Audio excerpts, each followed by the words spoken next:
culture et société. Bonjour Anaïs. Bonjour Marie.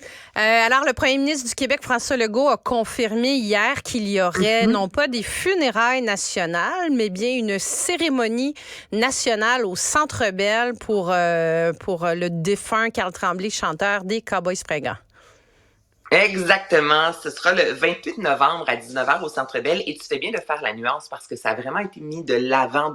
Ce ne sera pas des funérailles. On veut vraiment célébrer Carl Tremblay et suite à son décès la semaine dernière, le premier ministre avait pris la parole disant si la famille le veut, si la formation musicale le veut, nous ferons pour le public des funérailles nationales. Donc la famille, on comprend, a accepté, se disant justement, on veut que ce soit une cérémonie. Les Cowboys fringants qui pour la première fois ont rempli le Centre Bell en 2003, donc ça fait officiellement 20 ans et ce sera comme je disais, le 28 novembre avec des fans qui pourront être là. Ce sera 4 billets par personne, pas plus pour l'instant, gratuitement. Et ce que l'on sait, bon, ça reste encore nébuleux. On veut garder des surprises pour les amateurs, mais ce que l'on sait, c'est que le film excellent film, L'Amérique pleure, qui mettait de l'avant un album complet des Cowboys fringants. On avait tourné à travers le Québec. Chacune des chansons vivait dans une ambiance, dans une atmosphère différente. Donc, ce film-là sera diffusé au Centre Bell. On sait que l'Orchestre symphonique de Montréal sera également de la partie. Donc, moi, juste ça, je sais pas pour toi, mais ça vient me parler. Déjà, je trouve que ça part très bien. Donc, sachez que si vous allez faire un tour sur Ticketmaster, vous pourrez vous procurer des billets. Oui, c'est gratuit, mais comme je mentionnais, c'est 4 par personne, pas plus. C'est correct parce qu'on veut offrir la chance au plus de fans possible de venir célébrer les Cowboys fringants le 28 novembre prochain. Oui, puis tu me permettras d'ajouter aussi, je voyais que dans la foulée de cette annonce-là, Anaïs, ils ont le gouvernement du Québec, moi j'ai rarement vu ça, mais ils ont fait un registre national en ligne où les gens peuvent aller offrir leurs condoléances virtuelles à la famille et aux proches de Carl Tremblay. Puis tout ça va être transmis à la famille et à ses proches. Donc les gens ont jusqu'au 29 novembre, dans le fond, pour aller écrire un petit mot, une anecdote, un spectacle auquel ils ont participé, leur amour pour Carl Tremblay, leur affection.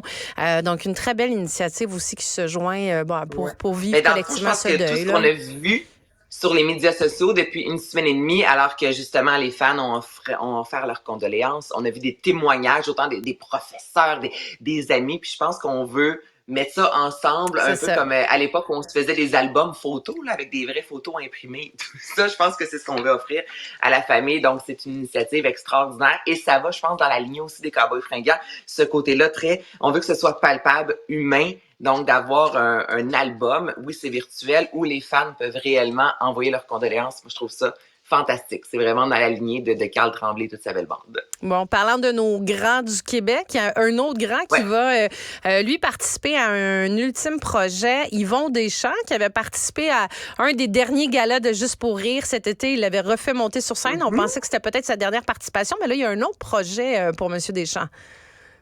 Yvon Deschamps qui fait quand même du Dominique Michel, hein? C'est fini, mais je reviens. Ouais. C'est fini, mais je reviens, puis t'as raison. On l'avait vu cet été avec Comédia, il disait ce sera la dernière fois que je monte sur scène et c'est une des dernières fois qu'on l'a vu sur scène officiellement parce que ce projet-ci, Yvon Deschamps, 88 ans, mettra de l'avant la shop et ce spectacle-là sera signé par Jean-Michel Blais qui est un musicien extraordinaire et dans ce spectacle, on allait piger dans les monologues de Yvon Deschamps datant de 1969 à 1973. OK, Marie? Donc, on est vraiment au début de la carrière d'Yvon Deschamps. Donc, il y aura une vingtaine d'artistes qui seront sur scène, des musiciens, des artistes de cirque, des marionnettistes, des danseurs. On veut reproduire un peu ce qu'on a pu faire avec la carrière de Charlie Chaplin et c'est mettre de l'avant ces monologues et Yvon Deschamps fera des apparitions vidéo. Donc, ce sera environ 7-8 apparitions vidéo. Donc, ce sera tourné évidemment soit dans le confort de son foyer. Là, tout ça reste à déterminer. Mais sachez que Yvon Deschamps, même si ce ne sera pas en présentiel, il sera quand même de la partie. Et ce qu'on veut mettre de l'avant également, ce sera toute la musique en lien avec Yvon Deschamps, soit Mon pays à hauteur d'homme, la maudite machine, disent bien, les 2 pianos. Donc, c'est vraiment une des dernières chances de voir Yvon Deschamps, même si ce n'est pas officiellement lui sur scène. On veut mettre de l'avant son œuvre. On n'a pas encore les dates, mais ce que l'on sait, c'est que ce sera dès 2024. Beau dernier projet pour Yvon Deschamps.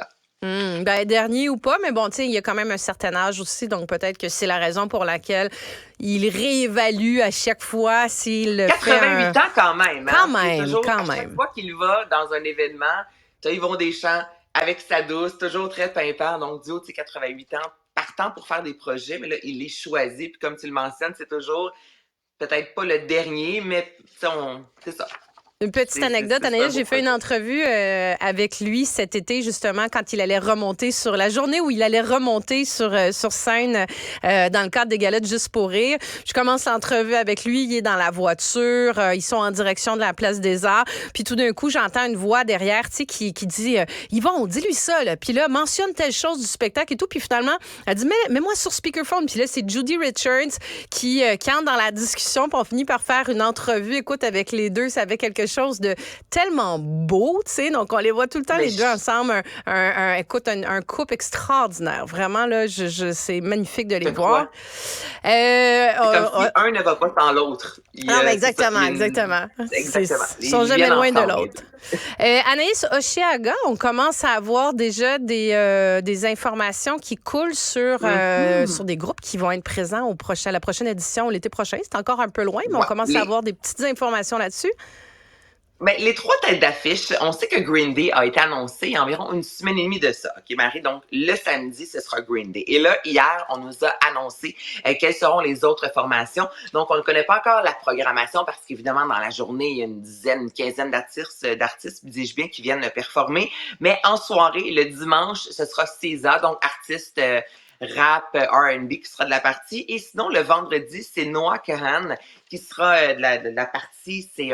Moi, ça me fait penser un peu à du Lumineers. Et personnellement, moi, je suis une fan de Chiaga. C'est vraiment le moment de l'année où mon mari garde l'enfant, puis je m'en vais. Tu passes sur le party toute la fin de semaine. Et je m'en vais là. Non, mais c'est des artistes souvent aussi québécois qui sont de la partie. Et ça fait longtemps que je n'ai pas vu aucune réaction comme ça sur les médias sociaux depuis les 24 dernières heures. Dans les dernières années, on a eu des artistes extraordinaires qui venaient, reconnus, exemple, l'an passé, Billie Eilish. On sait que les Foo Fighters devaient venir, ça a été annulé. Mais là, cette année, on va s'en reparler, je te dirais. Puisque depuis hier, c'est quand même le calme plat en termes de... Tu me dis ça, puis moi qui suis toujours ça de façon très attentive aussi, je l'apprends avec ta chronique parce que je ne l'avais pas vu passer. Donc, ça n'a pas dû prendre beaucoup d'espace dans la sphère publique. C'est une des premières fois, habituellement, les gens capotent, un peu comme quand Lana Del Rey est venue au Festival d'été de Québec. Ça faisait le tour. Tout le monde, en 2 jours, capotait, se disant « je vais avoir des billets ». Et c'est ça. Ça fait longtemps que je n'ai pas vu 3 têtes d'affiche. SZA est en nomination, les Grammys, et c'est ça, là, elle rayonne à travers le monde en soi. Mais pour le reste, je te dirais que ça fait longtemps que j'ai pas entendu des points. Donc, c'est à suivre. Mais je pense que Chiaga aurait pu épater plus la galerie. Mais regarde, ça, c'est ce que je dis, c'est ce que je vois aussi. Merci beaucoup, Anaïs. Bonne journée. Bye bye, Marie.